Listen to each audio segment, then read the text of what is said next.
everyone.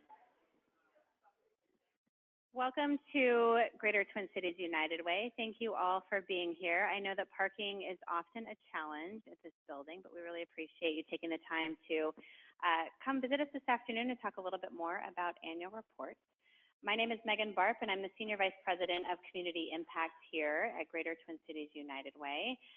Before we get kicked off, I would love to take the opportunity to introduce the United Way Community Impact team, so that as you listen to today's presentation and may have questions about annual reporting, you will know who to talk to after this and during this presentation. So I will pass the microphone in just we are recording this session, so we want to make sure that if you do have questions, we'll have folks running mics around so that you can ask those questions and that people can hear them later, but I'll pass the mic around for intros. Hello, I am Sam Blackwell. I am a program manager here at United Way, and I oversee all of our work in housing and domestic violence. Hi, I'm Naomi Zook-Fisher, also a program manager working with our early childhood development programs, and I'm going to start walking. Oh, hi, I'm Megan O'Mara. I'm the director of Safety Net work with our Safety Net investments and partnerships. I'm Allie Larson. I'm a program manager overseeing independence and legal services. Hi, Elliot Erickson, manager of operations at Greater Twin Cities United Way. I'm Julian Drupta. I manage the foundational reading skills and out-of-school time programs. I'm Rachel Speck. I do financial stability, increased earnings for adults. Hi, I'm Alicia Banks, and I manage the hunger relief portfolio here at United Way. It's nice to see everyone. And I'm Camille Cyprier, and I am the program manager for the People Achieve Optimal Health portfolio.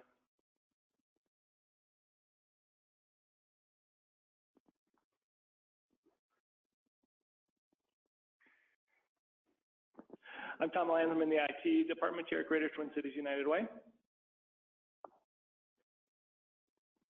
Great, thank you, everyone. So this really is your dream team here at United Way to be able to answer any questions that you have during the annual reports season. So feel free to reach out either during this meeting, ask questions. The contact information is also shared in the packets if you have any questions. Also feel free to reach out to me directly if you would like to do so on any of the aspects of our work here. So before I turn it over to the team to talk more about the annual reports, I do want to acknowledge that 2017 has been a tough year. And it's been front and center, I think, on all of our minds as we think about not only the work of United Way, but our collective work that we have in our community. And as we have spent the last several months talking to many of you individually or people on your teams individually or to your boards or others, I just want to acknowledge it's been really tough on our community. And I say that because I know that there's been real impact on organizations, there's been real impact on programs, there's been real impact on staff and impact for sure on the lives of the people that we all show up each and every day to serve. This is why we do this work. So I just want to say thank you and really, again, acknowledge how hard it has been for us collectively as a community. The theme that I would like to say for the rest of 2017 and 2018 that I've really started using is the word stability. That's our #1 goal here at United Way as we think about how rapidly things are changing, how our companies are changing, how the community is changing. We're really working around the clock right now to make sure that we are raising as much money as possible in 2017 that ultimately gets allocated in 2018, but that we're also really thinking about how to keep that as stable as possible for all of you and the organizations that you work for. So I know there are a lot of questions about when is a new RFP coming out and will funding continue beyond July 30th of 2018, or if we're no longer getting funding, will we be able to reapply for funding and what will that relationship look like with United Way? So a couple of key takeaways that you can share with other members of your teams as you go back, but that you can also expect to get communication on. We're currently in the process of our budget forecasting for the rest of 2017, so we're working on that right now. We are also working on new projections around our own fundraising so that that's much more accurate, and we have that finalized with our board. So we don't expect any major changes in 2018. So I just want to put that out there. The third is we're in the midst of a long-range plan here at United Way that was already underway at the beginning of this year, and part of that is also reimagining community impact. So us understanding how we can work more effectively with community partners to create the impact that we all hope to achieve. We're still in that process. There will be a significant community engagement element of that, but we don't anticipate a new RFP coming out in 2017 in any of our funded areas. That's sort of hot off the presses as we work through this. But again, we're looking to make sure that we can keep funding stable for 2018. We're still running our budget numbers on that, but we'll communicate that with all of you as soon as we are able to do that. So I'll pause really quickly on that front to see if there are any questions that pop up within that. All right. So more to come, and thank you for your patience in advance on that front. So a few things that we hope to cover today with our team, and Sam and Naomi and Tom will be the guides throughout this session for all of you. We do hope to give a nice overview of the annual report. The team has put together sort of some nice guidelines and tips to make a really effective annual report happen in terms of completing those. And then third, we want to make sure that you also really connected to the resources that are available to each and every one of you, so that when you get back to your desk and something happens with a password or you have a question about something on the annual report, you'll know exactly who to go to at United Way in order to get that answered so that you can keep the reporting process going smoothly. So before I pass it over to Sam, Naomi, any questions? All right, thank you for being here this afternoon, and looking forward to seeing how this goes. Thanks, Megan. So for those of you who are new, and then also for those of you who are returning, we always like to start really with what is the value or purpose of annual reports. I'm sure this is similar for your other funders, but we always think it's helpful to kind of give you an understanding of how we use the annual reports. And so there are a lot of words on this page. In short, that annual reports serve three functions. One is accountability. It helps us track performance against what you proposed in either your original proposals or your indicator change request forms. And then it also helps us to aggregate that information and see trends and quantify the impact of United Way's investment. So that's the accountability component. Annual reports also support learning for us and also for community. So it helps us understand what's going on with the program, why is it performing super well or struggling a little bit, what are the trends and challenges. And we use that information to inform programming, future funding, and grant-making strategies, as well as our work with systems, because we work at a lot of different tables and different partners, and so this really helps us understand and represent our partners in a very effective way. And when shared back with you, which we are trying to get better about moving forward, this can also advance learning for our partners and inform programming and program improvement as well. Building on that accountability and learning is then communication. All of the information that we glean from the performance, trends, and outcomes, we then use for our marketing. And this helps us tell the story better of the investment and the impact in community. And we use the success stories that you share, the challenges, all of that gets used in so many different ways within our marketing department, et cetera. So that's really the three ways in which we use the information that we gather from annual reports.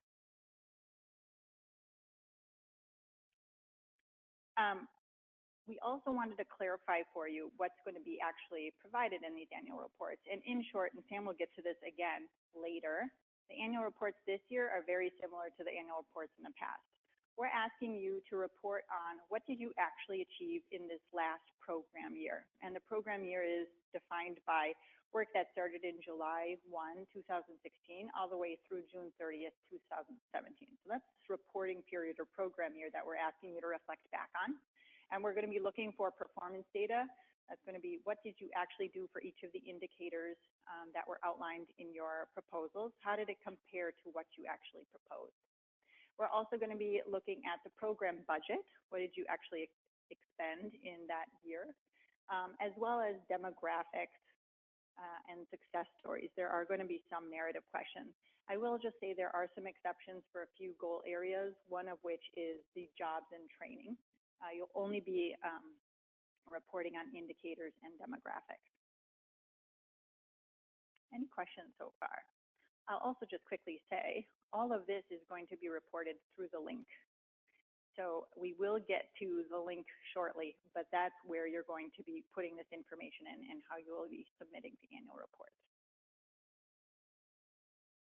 Quickly, we'll also review the timeline. So if you didn't know, annual reports have been live since July 24th. Today is the first of 2 trainings, so if you want to get another round of this, feel free to come back on August 10th. We'll also be posting the training online on the 14th of August. So again, if you want to rehash or if you have colleagues in your office who would benefit from hearing this as well, feel free to direct them to that as soon as August 14th. And then the key date you want to know about is September 14th. Annual reports will be due on the 4 p.m. on that date. I'm sure you'll hear this number of times from Tom. Start early and don't wait till that day to start. We can't promise that our system is going to be working that efficiently to accept all new reports starting on that particular date. So we just encourage you to start early. And then program managers, all of whom you've probably heard of, are going to be looking at all of those reports and reviewing them. And if we have questions about any of the materials that you've submitted, we may reach back out to you to get some clarification. And then early in 2018, we plan to start sharing the information that we gathered across all of the reports, share that with our stakeholders, and more importantly, with you. So are there any questions before I pass this off to Sam, who's going to run through things in a little bit more detail? Okay, thank you.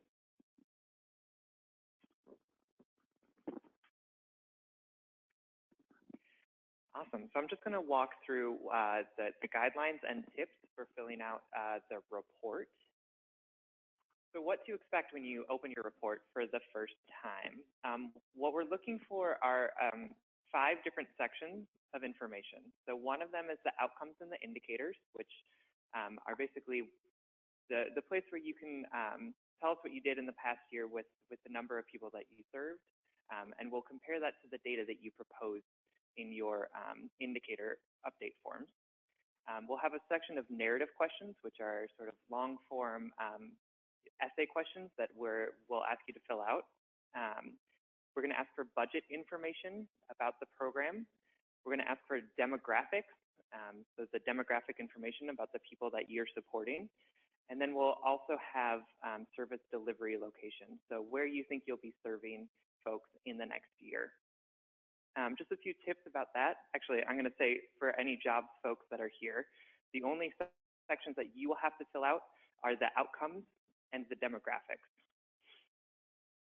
So just some tips for what to expect on this is that the outputs or the outcome data that you use should be the same as the data that you proposed in your indicator update form. So after you received the amount of funding that you were awarded through our RFP process, we asked you to go back into the link and update your indicator forms. Those indicators are the ones that you should be using for this process. So not the ones that you submitted in the original RFP, but the ones that you updated soon afterwards. If you are with a program that received a cut and you filled out a new indicator form in the past month or 2 months, that form is for next year. So you'll be using the one that you submitted after the RFP and not the one that you submitted in the last couple months. We're also, the demographic budget data are very similar to last year's. So if you filled out our report before, it should look very familiar. And we did sort of rewrite the narrative questions, but they're very similar to what we've asked in year past. And this is related to the next point that he'll get to, but what Sam was talking about with the indicator change request forms is we encourage you to look at the numbers that you actually propose. We don't want you to write those into these actual reports, but just so you understand how we're using it, when you report certain numbers for each indicator, we're going to look back and see what did you actually propose to understand how the program is performing, if that makes sense. Yeah, so like Naomi said, we will be looking at the numbers that you proposed and then looking at the numbers that you achieved. And so if there's difference between those numbers, there is an explanation box next to each indicator, and you can use that to help us understand any variation in the numbers reported versus the numbers proposed. And that's just a tool that you can help provide us with context to understand your numbers. We totally understand that things that might be going on in your organization or external factors may affect the numbers that you're able to achieve, and this is your opportunity to just let us know what's happening there. You know, we're not necessarily looking at this as an exam of you need to achieve exactly what you said, and that's that. We want this to be an opportunity for us to understand sort of what's going on in your organization, what's going on in your program, and what is affecting the numbers that you're able to achieve. So examples of things that you could write in the explanation box would be if you had staff turnover and that affected the number of families that you could support, if you received extra funding that you weren't expecting and therefore you were able to serve more folks, or if there were external factors in the community that are affecting your ability to do the work. If you can't remember what you proposed, your indicator change or program update forms should be on the link at the agency level. So you should be able to click on that and see what you proposed. If you can't access that, we'll have resources for you to reach out to figure out how you can look at that. So next we have the narrative question. And I just want to say upfront that jobs programs will not be answering any of these questions. And if your program was completely defunded, you will only answer question number 4, which we'll get to in the next slide. So just a sort of broad stroke of the narrative questions is that there's absolutely no right or wrong answer to the narrative questions. This is just an opportunity for you to tell your story of what's been going on at your program and at your organization. The answers to these don't just go into a black hole. We actually read these very carefully. And we do this for a couple of reasons that Naomi talked about in her section. This really helps us contextualize the work that you're doing. So what's happening in your program, where have you been, where are you looking to go? But it also helps us understand things at a higher systems level as well. So we read through these and we identify trends, we identify external factors, we identify themes, which we then pull out to do our systems work. And then also share back with all of you about what other folks are seeing in the community. So the first question is just about community trends or other things that are affecting your program. This is really useful for us as we work with our systems partners, and it also helps us understand what we need to be doing to support you better, whether that's cohort learning or some sort of program that we can put together to help the folks that you're serving as well. Number 2 is just looking back at the year, how is the program changing and adapting to the things that you've learned and the things that you're experiencing? Number 3 is just what are you looking to do in the next year? Based on the things that you answered in 1 or 2, sort of what's coming down the pike for you? Question number 4 is, just we want to acknowledge the fact that this has been a very, very difficult year for everyone here. And we want to understand how the shortfall that United Way experienced is affecting all of you and affecting the people that you're supporting so that we can understand that and accurately tell that story. And then at number 5, we have taken away the straight up success story question. And so we really just wanted to leave it up to you. What are you excited about? What is something that happened that you're really proud of? And this can be either the success of an individual, if that's the story that you want to tell, or it could be something that's happening at a program level or an organizational level that you're very excited about that you would love to share with us.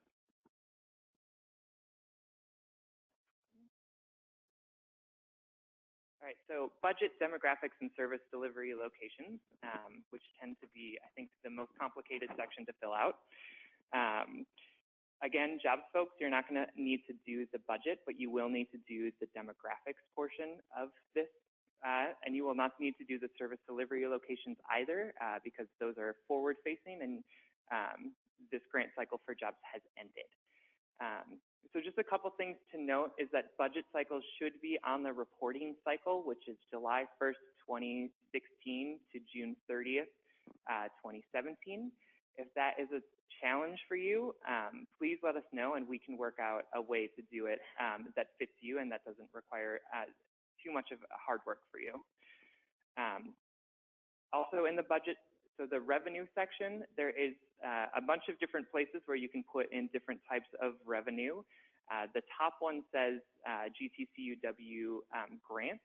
That should include only the grant that you're reporting on. So if you receive designations or if you receive other types of United Way funding, do not include that in that section.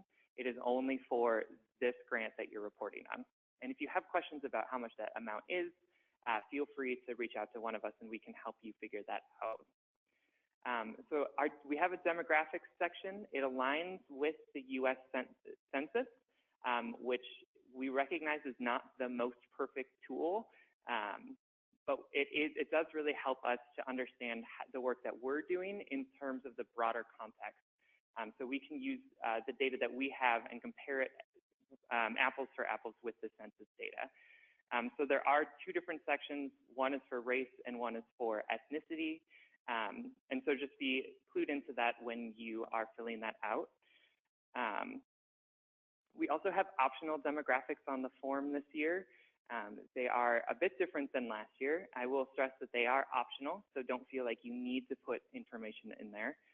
When you look at the optional demographics, one of the things that we call out are cultural communities where 25% or more are living at 200% poverty or below, so that's how we developed that list. We also have a section in there that allows you to put in optional demographics that you feel are important. So if you don't see something represented on the list of optional demographics that you would like to include, that you think really tells your story effectively, please feel free to include that as well. Another thing about demographics is that we love it when you can avoid unknowns. So if you really don't know the race or gender of the person that you're serving, that's fine, put unknown on there. But if you are able to access the information, it's very helpful for us to understand the impact that you all are having on folks in the community. And then last thing about service delivery locations is that they are a reflection of next year's programming. So in the next year, from July 2017 to June 2018, where are you going to be providing services? That helps us in the coming year when people ask us questions about where partners are doing different types of work, to have that information that is up to date and that is forward facing. Does anyone have any questions? Yes. Yes. So the demographics should reflect the program year from July 1st to June 30th. Oh, yeah, sorry. This is Julie from Pillsbury United Communities. The online form, the instructions say 3 years of demos, but it only has space for 1 year of demos. Okay. We'll take a look at that and get back to you. Yeah. Wait for the microphone, please.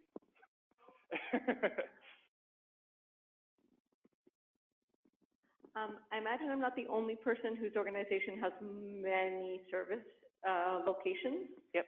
And cases where we're not sure where the service locations will be in the future. Sure. So how would you like us to handle that? If you have a lot of them, reach out to us and we can figure out if it is easier to just send us a spreadsheet of all of the different service delivery locations.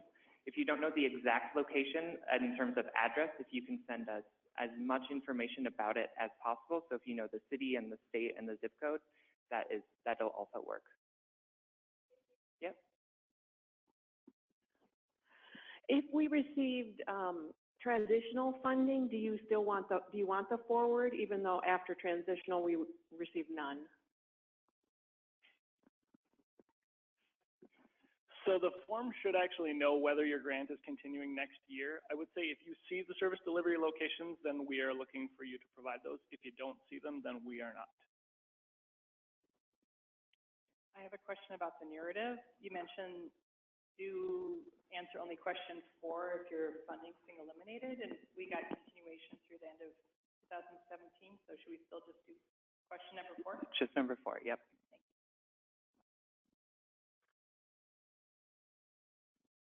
I think there's one. Julie has a question. Hi there. I'm a little confused about something you said a few minutes ago. You said don't do certain sections, but then you've explained all the sections, so I'm not quite tracking with you. Same as the answer to the last question. Essentially, the form should show you the fields that you need to complete. So if your grant is not continuing, you should only see section 4. If you feel like you're not seeing the right things, or our grant is continuing but I'm not seeing those other questions, definitely let us know. Same thing if you're not seeing the indicators that seem to apply to you. We could have just gotten you categorized wrong, but it should show you just the stuff you need to fill out. I'm sorry, this is going to be kind of a vague question. You had said something right at the beginning of the talk about this slide about how workforce programs didn't have to do something because they were flipping, but I didn't catch what it was. Yeah, so workforce programs will only have to answer the outcomes and the demographics, and that is it. No narrative, no budget questions, no service delivery locations. So just the outcomes and the demographics. Again, that will be when you open your report, you should only see those 2 things. And so just fill out what is available to you. And if we need more information because we mess up, we'll figure out how to get that information from you. And I would just clarify one piece on that, Sam, which is that the workforce programs are actually only reporting on the first 6 months of 2017. Yep. That's because you already completed a 2016 calendar year report.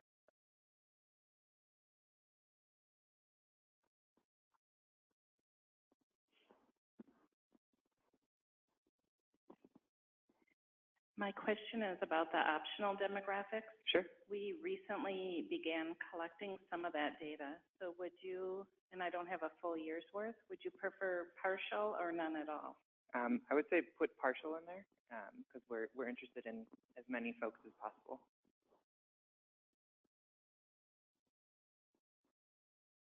Are there any other questions?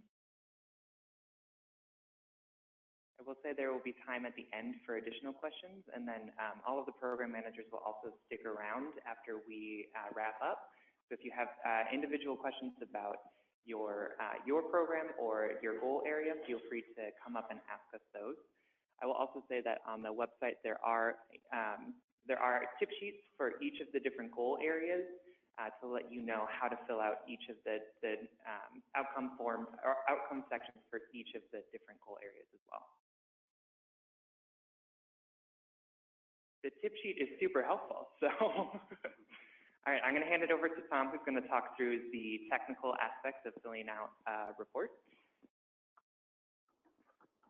All right. It looks like a lot of people are in there, so hopefully we can just answer a few questions and go from there. All right, submitting your report. So just by show of hands, is there anyone here who this will be your first trip through our grants portal? You've never done an application or a report? Anybody brand new? Okay, just you. Cool. Real high level, step 1, create your report team, figure out everyone who needs to have access to the portal, get them access by requesting it. We'll go into the portal and find our subsite. We'll start a new report one time, enter all the information, and submit it when it's complete. We use a Microsoft SharePoint-based tool. Internet Explorer is Microsoft's web browser. So everything, if you run into funky formatting issues, anything like that, Internet Explorer usually performs the best on that. Designing forms for the web is a little bit of a moving target because things change, different browsers change, but I would say if you call into the support desk and you've got issues with formatting, the first thing we're going to ask you to do is try Internet Explorer if you can. We know there's some Mac users, so sometimes we just have to work around that, but step 1, best bet is Internet Explorer. All right. So for everyone who's logged into the portal once before, you should have an account already set up. You can continue to use that. You may just need to reset a password if you've forgotten what that is. But for everyone else, if you need to get set up with access to the portal, here is the link to that request page. I'll show you on our web portal where that is. You're going to look for an email from support@gtcuw.org with the initial username and password. And I would say, I won't make you raise your hands, but if there's anybody who's using the account from a coworker or an account from a grant writer who worked for you and left 6 months ago, but we continue to use the same deal, I would recommend you get your own account. It helps us troubleshoot things if you're using your own account. It helps if you lose your password because you have access to the email address. And at 11 o'clock at night when you want to keep working on your report, you'll be able to reset and get your own password. So if you're not using your own access right now, I would recommend you do that first. We can have multiple people from your organization. You'll all see the same report. There's no concern with that. So that's my plug for everybody having their own account. All right, so we'll go to, that's the link to the grants proposal. You'll enter your email address and that password and log in. And then,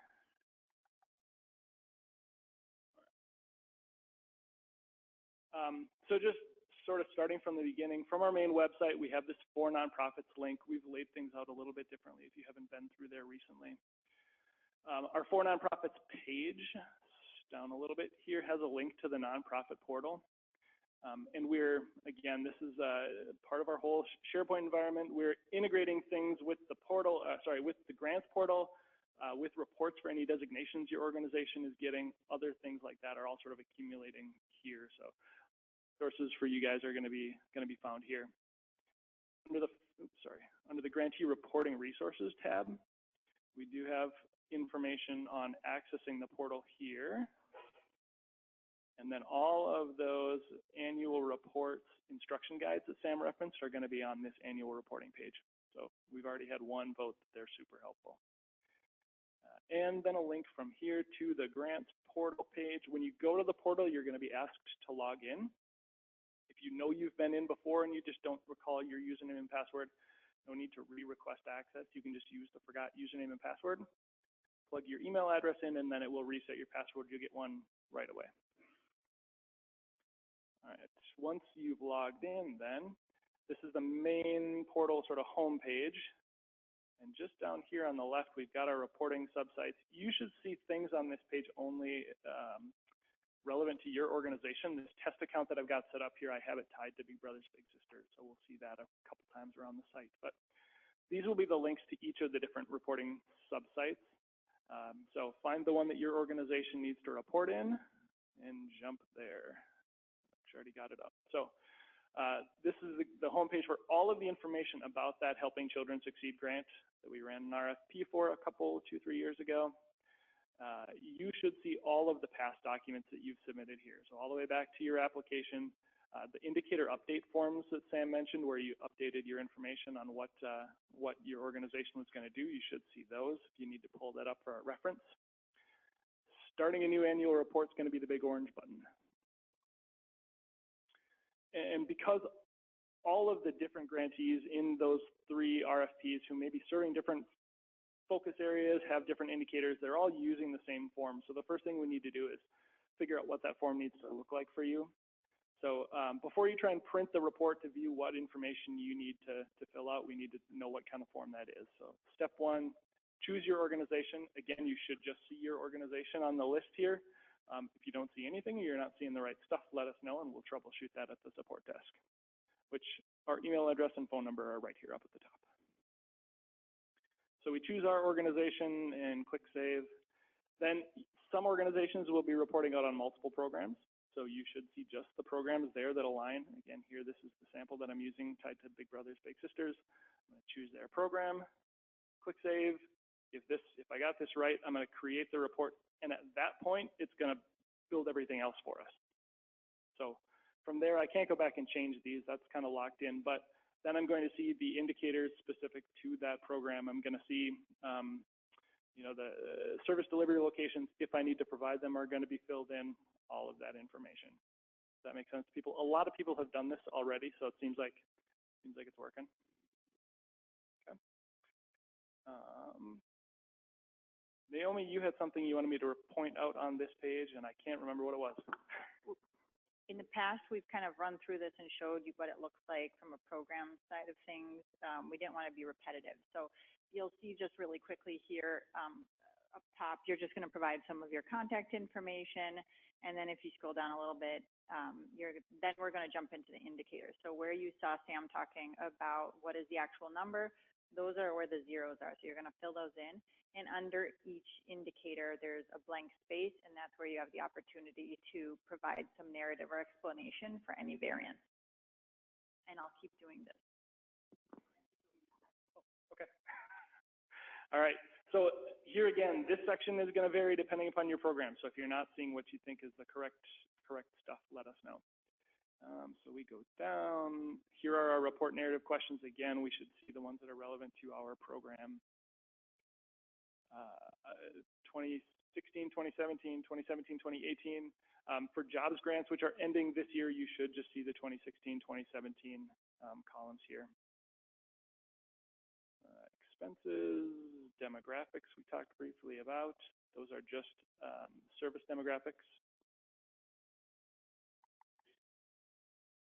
And all the way down at the bottom, service delivery locations. So provide the location, the name of the location if it's a school, if it's got a title, address information, and then you can just click down here to add another one. You can add as many as you want.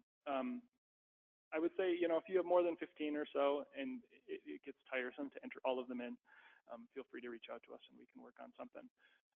We do, going forward, plan to probably break this out of the annual report process and hopefully just give grantees a place where they can enter these at the beginning and then go and update them instead of starting from scratch each year. Because really what we need to report out, things like that, is just right now or going forward, where will services be delivered from programs that we're working with. So it's a little bit, I mean, it's definitely repetitive to enter all of them in each year. So expect some changes in that process going forward.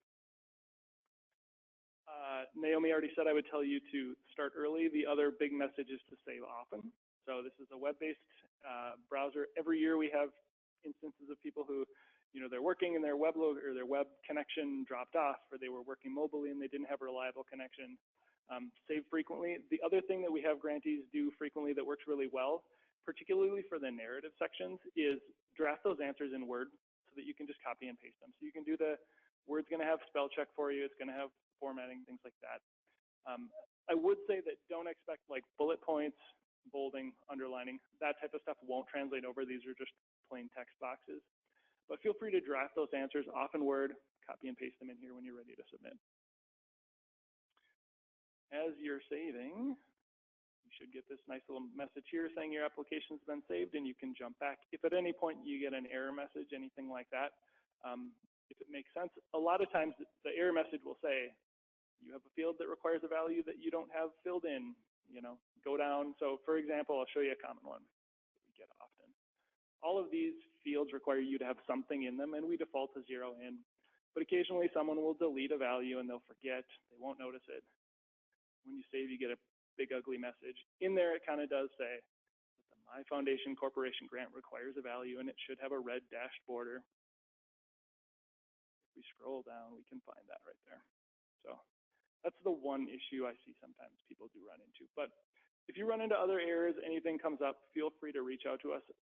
One thing that our demographics team requested this year, they asked that all of these subsections total up. So if we say that we served 100 individuals up at the top, we would like to see that the total of the gender section, for example, adds up. So until those numbers add up, this is going to give you a big ugly red box. There, once they add up, it's going to zero out. It's going to show white for us again. A little bit different this year, you'll be able to continue to save your report if those don't add up, but you won't be able to submit the report. You'll get a message that says X section doesn't match the total served. So you may have to scroll through and update some numbers if you don't match. And if you run into trouble with that, again, our support desk is there to help you. Questions on the form itself? Yeah.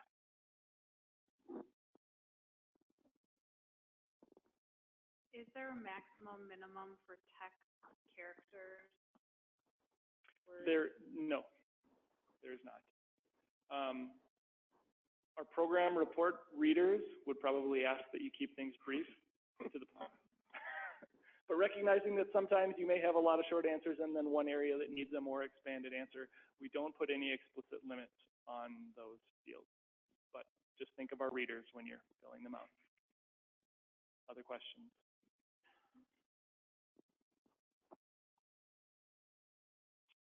In the past, you guys always kind of recommended that one person of the organization kind of be the primary portal. Yep. And it sounds like maybe you're saying something different this year. And we have a lot of new staff, so I just want to make sure that we're.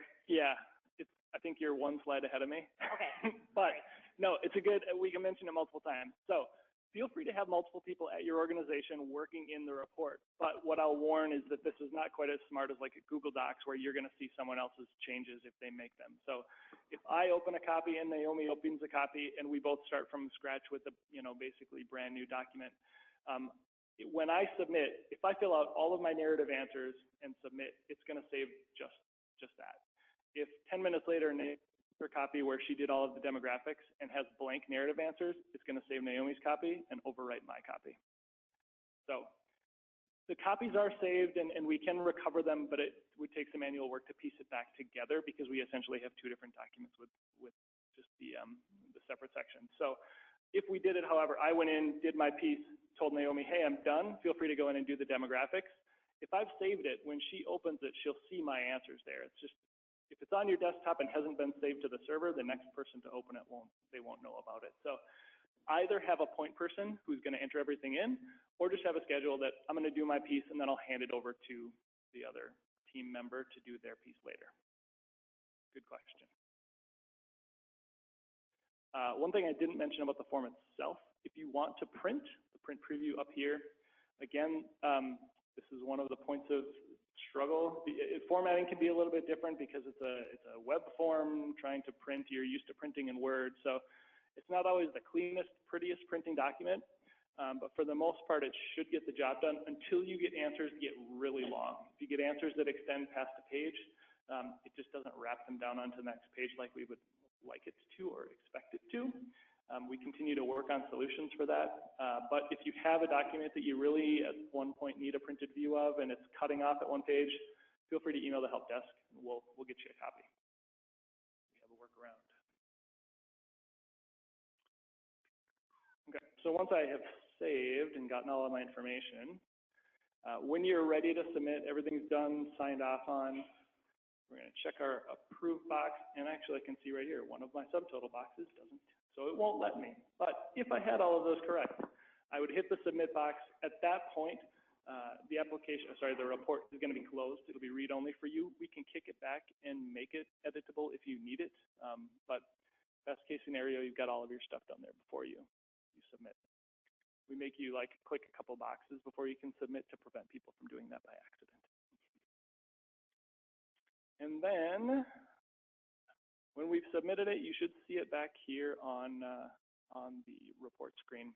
I think it was Julie actually from PUC sent me an email that they had multiple safety net grants. We added a column to that library so you can see the program name, so you'll be able to tell them apart. I will do the same thing on the education. This is the first year that we're reporting multiple grant areas together in one library, so we're learning some things as we go along. And if you have feedback, let us know. We want to make it easy for you, but we're coming across new things. So.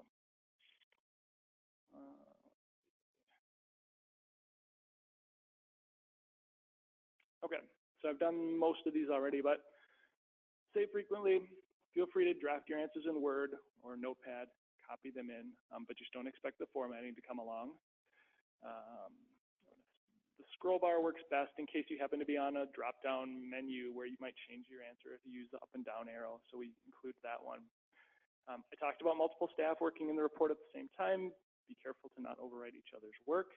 And I always tell people if you're not going to be working in the report for an extended period of time, it's best to close out. If your web connection drops or at some point you get timed out of the system, you're going to draft more content, you're going to go to save, and it's going to say, sorry, I'm logged out, I can't do this. So if you're done working, just close out of the report. And here, I kind of talked through I open the document, Naomi opens the document, and how we can override each other's work. So we sort of did that already. Tom, can I ask you to clarify one quick point about you may. User login from staff from the same agency? We recommend usually that instead of an agency just having one login, we recommend staff have their own login. Can you talk about why that is? Troubleshooting is the biggest thing. And when when someone calls in or emails our support desk with an issue, the first thing we're going to do is check our sort of rights system with your email address to make sure that you've got the right rights. And if you're not actually using your own email address, then we get confused, and it's another email to figure out what address you actually are using to log in. So that's the biggest thing. Or password management, you're going to forget your password, reset it, and then that coworker who was also using your account, they no longer are able to get into the system. So those are the two big things. Yep, definitely have your own login.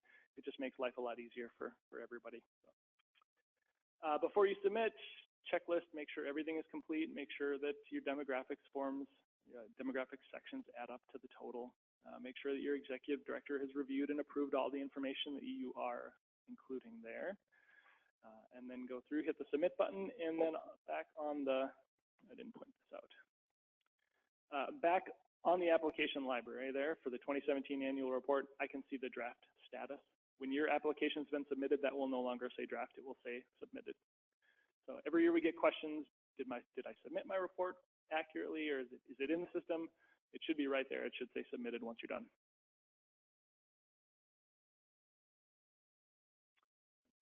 Final tip. Great, so we just wanted to leave you with some final tips. Number one, just aim for accuracy and quality. Like we said, we all have information sheets about how to fill out all of the outcomes and indicators that go through step by step sort of what we're looking for.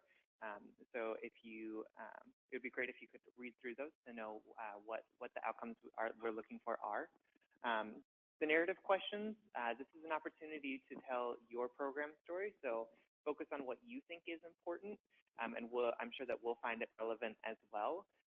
Again, it's not a test. We're not asking for specific correct answers. So we really want to get to know what's going on with you and what's going on with your program.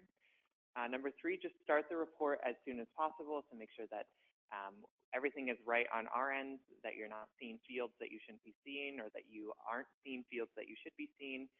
So just go and start that application so that you can make sure that everything is there and correct. And then if you have any concerns or you don't understand what to report, we are all on call until September 24th, and we are happy to answer questions. It's usually easier for us to sort of talk things through before you submit than it is to come back after you've already submitted. So feel free to reach out to us. We're excited and happy to talk with all of you about the report. Perfect. I'm going to bring it on home. We just talked about all of the reporting you're going to do for programming, and I say all of it, but it really is not as big as I just made it sound. But I do want to say there is a whole other set of reporting that each organization does each year for United Way, and that is financial compliance reporting. The only reason why we're showing you all of this here is because we often do get requests for from organizations who have their fiscal year end at different points. They do have a set of documents that are due on July 28th. And so if you have questions about this, you'll see on the timeline, you're going to look at the fiscal year end and see when does your fiscal year end. You should have already gotten an email saying that these documents are due. So if you're freaking out and saying, I didn't get it, it's probably because you don't have to do it right now. But we wanted to put this up here so you see the schedule and you see all the other documents, but that's not what we talked about today.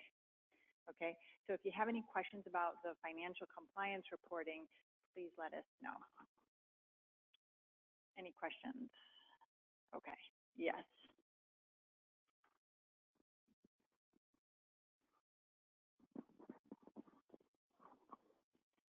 I thought when you were in the system, I saw something about projected revenue.